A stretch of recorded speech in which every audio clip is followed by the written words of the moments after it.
The Council's Mockery. Commander Diana Marcus stood before the Galactic Council's vast chamber, her Earth Defense Force uniform crisp and immaculate. The massive amphitheater rose in sweeping tiers around her, filled with representatives from thousands of spacefaring civilizations. Some were humanoid, others existed as pure energy, and many defied conventional description entirely. Their quiet whispers and subtle gestures carried an unmistakable undercurrent of condescension. The Grand Arbiter, a being of swirling golden light contained within an ornate crystalline matrix, hovered at the center of the highest tier. The Council recognizes Earth's representative. You may present your civilization's achievements for evaluation. Diana activated the holographic projector, displaying what appeared to be a relatively simple starship. Honorable Council, I present the Starship Horizon, Earth's latest advancement in dimensional drive technology. We have successfully achieved consistent fourth-dimensional translation capabilities. The chamber erupted in barely contained laughter. A tall, serpentine being with iridescent scales rose from its position. Fourth-dimensional translation. My species mastered that technology before your kind learned to make fire.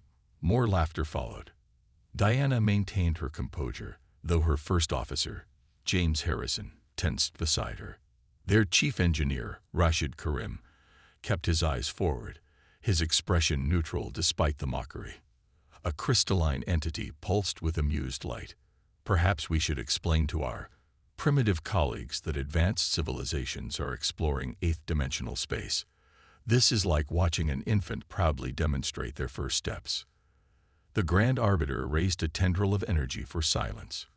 Commander Marcus, while we appreciate Earth's efforts to join the greater galactic community, this level of technology is far too rudimentary for serious consideration. Your species will remain classified as a Tier 7 civilization until you can demonstrate more sophisticated capabilities. Diana bowed slightly, her voice steady. We understand, Honorable Council. Thank you for your time. As they turned to leave, the chamber filled with dismissive chatter and barely concealed derision. In the corridor outside, Rashid finally spoke, his voice low. They're all so certain of their superiority, so convinced they know everything about dimensional physics. Let them think that, Diana replied, a slight smile playing at her corners of her mouth. She checked her quantum communicator, ensuring it was secure before continuing. Project Oracle just sent confirmation. The tests were successful. James's eyes widened. All of them, even the seventh. Diana nodded, leading them toward their shuttle. Director Patel says the dimensional barrier shattered exactly as predicted. The true breakthrough isn't just working, it's stable. They boarded their deliberately modest transport vessel, designed to maintain their appearance of technological inadequacy. As they prepared for departure, Diana watched the massive space station that housed the Galactic Council. Thousands of ships moved around it, their various dimensional drives creating beautiful distortions in space-time. They're so focused on climbing the dimensional ladder one step at a time, Rashid mused, inputting their departure coordinates, so convinced their way is the only way. That's humanity's advantage, Diana replied. We've always been good at thinking sideways, finding unexpected solutions, while they were perfecting their climb from third dimension to fourth, fifth to sixth. We were asking different questions entirely. Like why bother with the ladder when you can build an elevator?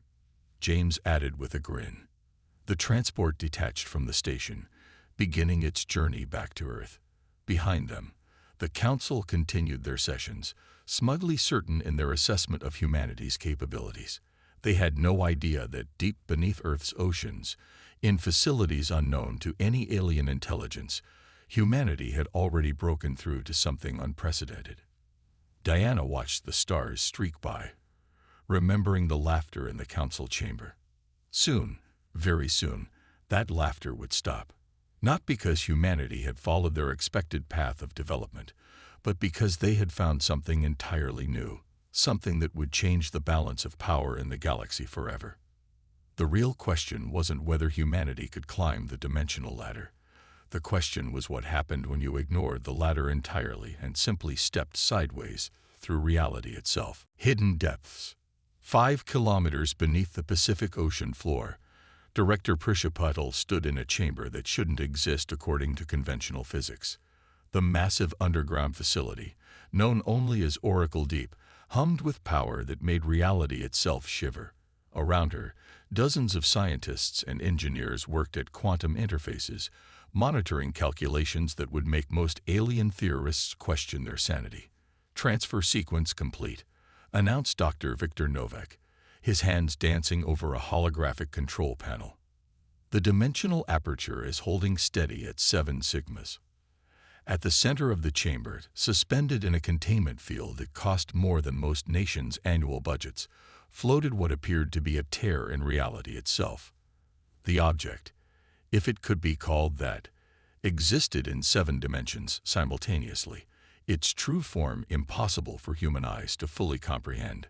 "Show me the latest test results," Prisha commanded, her dark eyes reflecting the shifting colors of the dimensional tear.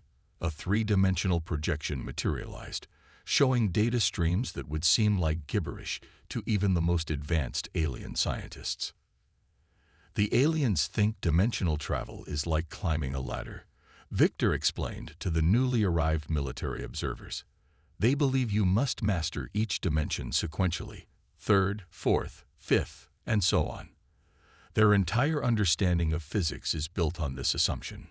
One of the observers, Admiral Helena Torres, stepped closer to the containment field. "And we proved them wrong." Prisha smiled. "We proved them spectacularly wrong. Their approach is like trying to reach the top floor of a building by climbing the outside wall. We simply took the elevator." She gestured to another section of the facility, where a massive window looked out into an even larger chamber. There, floating in a web of energy fields, was humanity's true masterpiece. The ship looked deceptively simple from the outside, sleek and predatory, but nothing like the ornate vessels the advanced alien races preferred. Its true nature was hidden within its crystalline hull, where reality itself had been rewritten. "The Nexus," Prisha announced proudly. "While Commander Marcus shows them our decoy vessel up there, we've completed final calibrations down here. We didn't just break through to 7th dimensional space. We found a way to exist in all dimensions simultaneously." "And weapons?" Admiral Torres asked, her voice quiet but intense. Victor brought up another display. "That's where it gets interesting. Conventional weapons, even those designed for 5th or 6th dimensional combat, will barely affect us. You can't hit what exists in dimensions you can't even perceive." The real breakthrough wasn't just reaching the 7th dimension, Prisha explained, walking around the containment field. It was learning to shift between dimensions at will, to exist in all or none of them as needed. The Nexus doesn't just travel through higher dimensions, it dances between them. A soft alert chimed through the chamber. "Commander Marcus's team has returned from the council presentation," announced the facility's eye. "They're beginning their descent." Minutes later, Diana Marcus and her team entered the chamber, still wearing their deliberately outdated Earth Defense Force uniforms. The commander's eyes immediately went to the dimensional tear, then to the Nexus visible through the window. "The council was exactly as expected," Diana reported. "Condescending, dismissive, absolutely certain of their superiority." She turned to Prisha. "How close are we?" "The Nexus is ready," Prisha replied. "All 7-dimensional drives are synchronized. We've solved the crew survival issues by creating a bubble of stable spacetime inside the ship. You could travel through all 7 dimensions simultaneously, and your coffee wouldn't even ripple." "And the sister ships?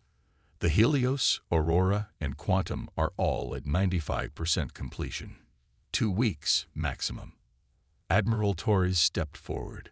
"We need to move faster. Our deep space sensors are detecting increased activity at the edges of our solar system.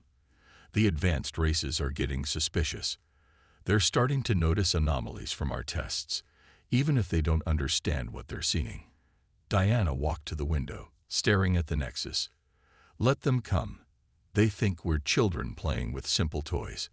They've forgotten that humanity's greatest breakthroughs often come from being underestimated. There's something else you should know, Prisha added, her expression serious. The last test revealed something unexpected. When we pushed into seventh-dimensional space, we didn't just find a new way to travel.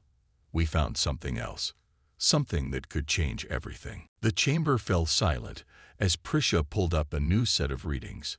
The data streams showed patterns that seemed to pulse with their own inner light, sequences that shouldn't be possible according to any known physics. The seventh dimension isn't just another layer of space-time, she explained. It's something more, something alive. And I think it's been waiting for us. The implications hung in the air like a physical weight. Humanity hadn't just found a new way to travel through space.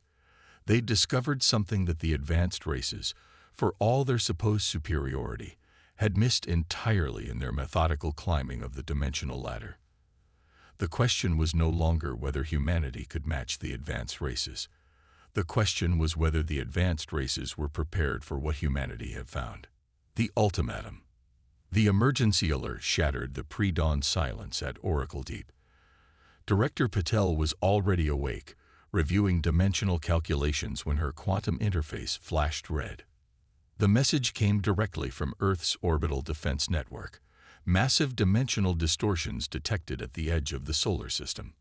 Multiple ships dropping out of dimensional space announced the facility's eye.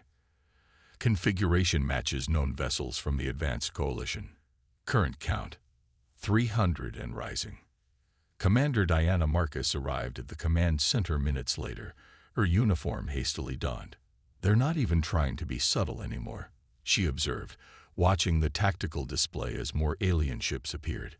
So much for their supposed diplomatic superiority. The main screen flickered, and the image of the Grand Arbiter materialized, its crystalline form pulsing with barely contained anger. Behind it stood representatives from the 5 most powerful spacefaring races in the galaxy. "We speak directly to Earth's leadership," the Grand Arbiter announced, its translator unable to completely mask the tension in its voice. "Our sensors have detected impossible dimensional signatures from your solar system. You have been developing prohibited technologies in secret." Admiral Torres stepped forward, her voice calm. "Prohibited by whom?" "Earth never signed any technology restriction treaties.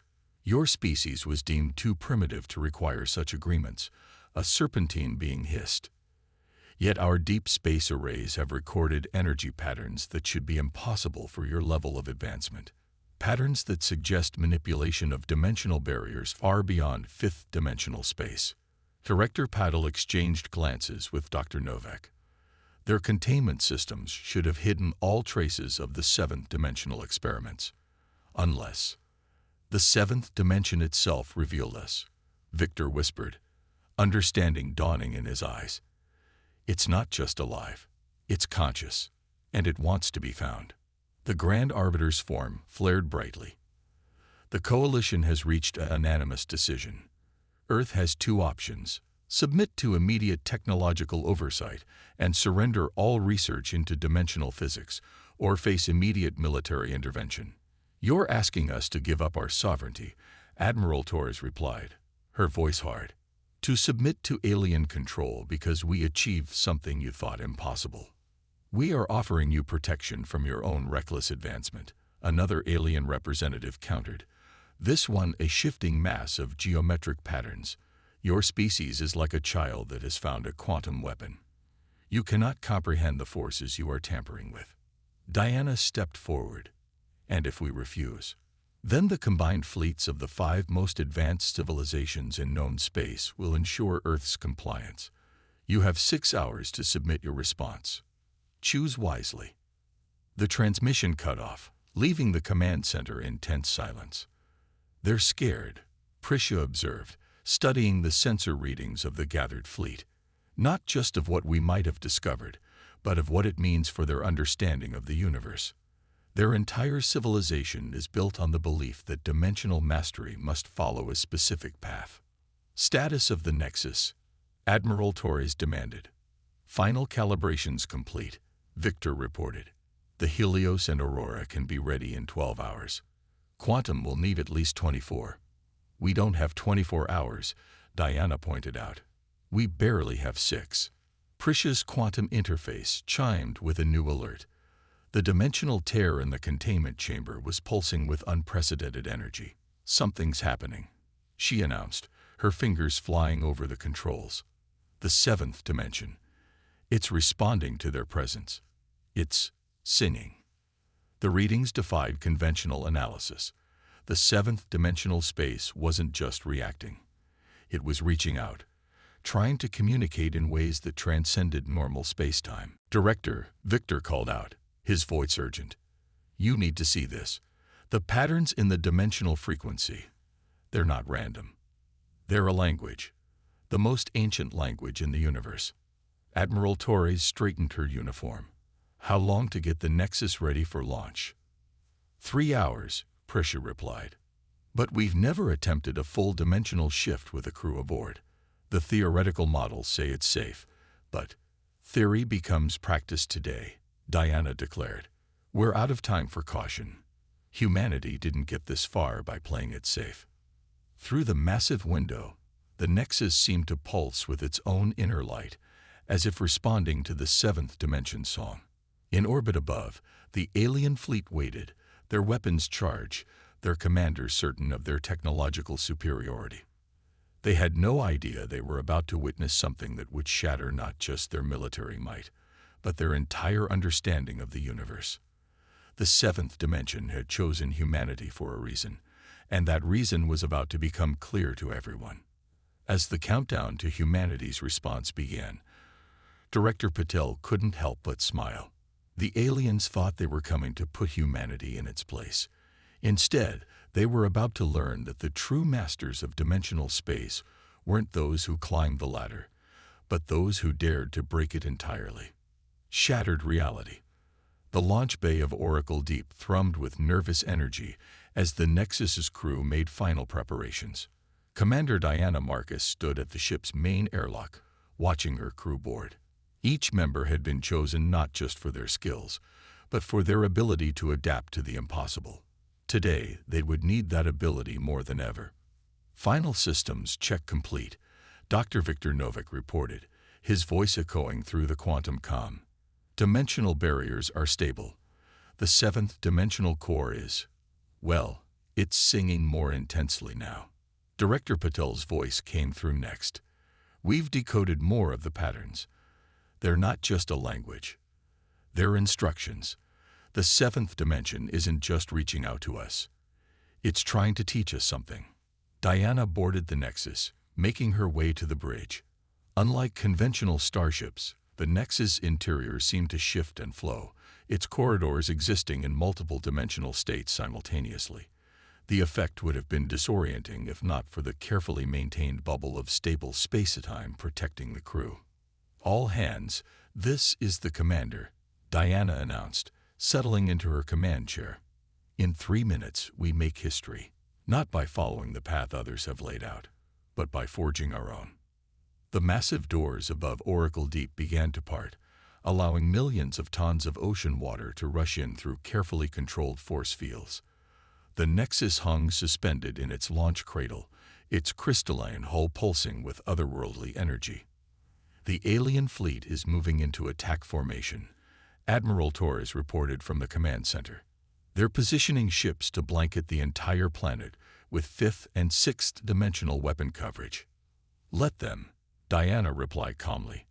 Initiate launch sequence. The Nexus rose from its cradle, its dimensional drives humming with power that made reality itself shiver. As it ascended through the ocean, sensors on ships throughout the alien fleet began screaming warnings their designers had never anticipated. They're detecting us, First Officer Harrison reported. Their weapons are powering up. All hands brace for dimensional shift, Diana commanded. Dr. Novak, activate the 7th dimensional core. Victor's hands danced over his console. Core activating. The song. It's becoming clearer. Commander, I don't think we're just using the 7th dimension. I think it's using us. The Nexus burst through the ocean's surface, water cascading off its hull in impossible patterns as it rose into the sky. In orbit, the alien fleet's commanders watched in growing alarm as their sensors tried to make sense of what they were seeing. This is the Grand Arbiter, a transmission cut through all frequencies. Your vessel is exhibiting prohibited dimensional signatures. Power down immediately or face destruction. Diana smiled. Send our response. The Nexus's core pulsed once, and reality changed. The ship didn't just move through dimensions. It existed in all of them at once. To the alien fleet, it seemed to both exist and not exist, to be everywhere and nowhere. They're firing, Harrison announced as beams of fifth-dimensional energy lanced out from the alien ships. The weapons passed harmlessly through the space where the Nexus appeared to be, unable to affect something that existed beyond their dimensional understanding. Show them what we can do, Diana ordered. Victor activated the ship's primary systems, and the seventh dimension sang through the vessel. The space around the Nexus began to fold, not in the crude manner of conventional dimensional drives, but in ways that the aliens' most advanced sensors couldn't even detect. Multiple alien vessels reporting critical system failures. Harrison reported with a hint of awe. Their dimensional drives they're being rewritten somehow. The seventh dimension is teaching their technology a new way to exist.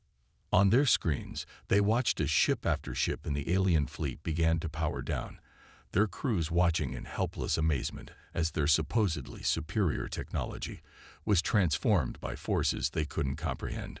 This was never about weapons. Director Patel's voice came through, filled with sudden understanding. The seventh dimension didn't choose us to fight. It chose us to teach, to show the galaxy that there's another way. The Grand Arbiter's voice came through again, but this time the arrogance was gone, replaced by something close to wonder. What are you? Diana stood from her command chair, looking out at the fleet that had come to subjugate Earth, and instead found themselves being offered enlightenment. We are humanity, she replied. And we've come to show you that the universe is far more wonderful and strange than you ever imagined. Around the Nexus, reality continued to shift and change as the seventh dimension song grew stronger. The alien fleet hung motionless, their crews watching as their understanding of the universe was rewritten before their eyes. They had come expecting to find a primitive species playing with forces beyond their comprehension. Instead, they found themselves confronted with a truth that would change their civilization forever. That sometimes the greatest discoveries come not from climbing higher, but from daring to think differently.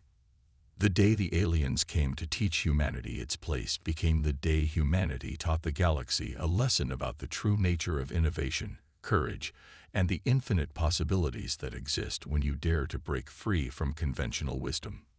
New Dawn. 3 months after the confrontation that changed galactic history, Commander Diana Marcus stood once again in the Grand Council chamber, but this time, everything was different. The tiers of seats no longer radiated condescension and mockery. Instead, representatives from across the galaxy watched with rapt attention as humanity prepared to share its discoveries. The seventh dimension isn't just another layer of reality. Director Prisha Patil explained, standing beside a holographic representation of the dimensional spectrum. It's the foundation of consciousness itself, a living framework that binds all reality together. The chamber, once filled with dismissive whispers, now hung on every word. Even the Grand Arbiter's crystalline form pulsed with eager anticipation rather than its former arrogance. We didn't succeed because we were smarter or more advanced, Diana added, meeting the eyes of those who had once laughed at humanity's supposed primitive status. We succeeded because we were willing to question everything, including our own assumptions about how progress should work. Dr. Victor Novak stepped forward, activating a new holographic display that showed the intricate patterns of seventh-dimensional energy flowing through space. The song of the seventh dimension continues to teach us new things every day. It shows us that the universe isn't a ladder to be climbed, but a dance to be learned. The changes across the galaxy had been profound. The advanced coalition, once so certain of their superiority, had transformed into the Dimensional Exchange, a cooperative body dedicated to sharing knowledge and exploring new possibilities. Ships that once carried weapons now carried scientists and explorers, their dimensional drives modified to hear the seventh dimension song. Humanity's gift to the galaxy isn't just technological advancement, Admiral Torres declared. It's a reminder that true progress comes from daring to question, to imagine, and to dream beyond established limits. In the months since the confrontation, Oracle Deep had transformed from a secret facility into the galaxy's premier center for dimensional research. Aliens who once looked down on humans now worked alongside them, learning to see reality through new eyes. The seventh dimension chose humanity, Prisha continued, not because we were special, but because we were willing to listen, to hear a song that others had dismissed as impossible. She gestured to the window, where ships of various species now moved through space in ways that would have seemed miraculous just months ago. Commander Marcus, the Grand Arbiter, addressed Diana, its tone carrying genuine respect. The Council has reached a unanimous decision. Earth is to be reclassified, but our traditional tier system seems inadequate for what your species has achieved. Diana smiled. Perhaps it's time to abandon the idea of tiers altogether. The seventh dimension has shown us that advancement isn't linear. Every species, every civilization has something unique to contribute to our understanding of reality. The chamber erupted in agreement. Representatives who had once competed to prove their superiority now shared their insights freely, each adding their own note to the universal song that humanity had helped them hear. As the session concluded, Diana found herself looking out at the transformed space station. The Nexus floated nearby, its crystalline hull still pulsing with the seventh dimension's energy. But now it was joined by ships from across the galaxy, each one modified to resonate with the same incredible force that had changed everything. "They're finally ready," Prisha said quietly, joining her at the window. "Ready to explore not just new dimensions of space, but new dimensions of possibility." "And what about the song?" Diana asked. "Has it revealed everything it wanted to teach us?" Victor laughed softly. "I don't think it will ever stop teaching us. Every day we discover new patterns, new harmonies. The seventh dimension isn't just a destination. It's the beginning of an endless journey." As they prepared to return to Earth, Diana thought about how far they had come. From being dismissed as primitive upstarts to becoming teachers of a truth that had hidden in plain sight throughout the galaxy's history. The aliens had laughed at humanity's apparent simplicity, never realizing that this very simplicity, this willingness to start fresh and think differently, was exactly what the universe had been waiting for. The laughter had stopped, replaced by something far more valuable: understanding, not just of technology or physics, but of the fundamental truth that progress comes in many forms, and sometimes the greatest leaps forward come from those who dare to take a different path entirely. As the Nexus engaged its dimensional drive, reality shifted around them in its now familiar dance. But this time, they weren't alone in their understanding. Throughout the galaxy, countless ships and stations resonated with the same incredible energy, all part of a greater harmony that humanity had helped the universe rediscover. The seventh dimension song continued, and now the whole galaxy was finally ready to listen.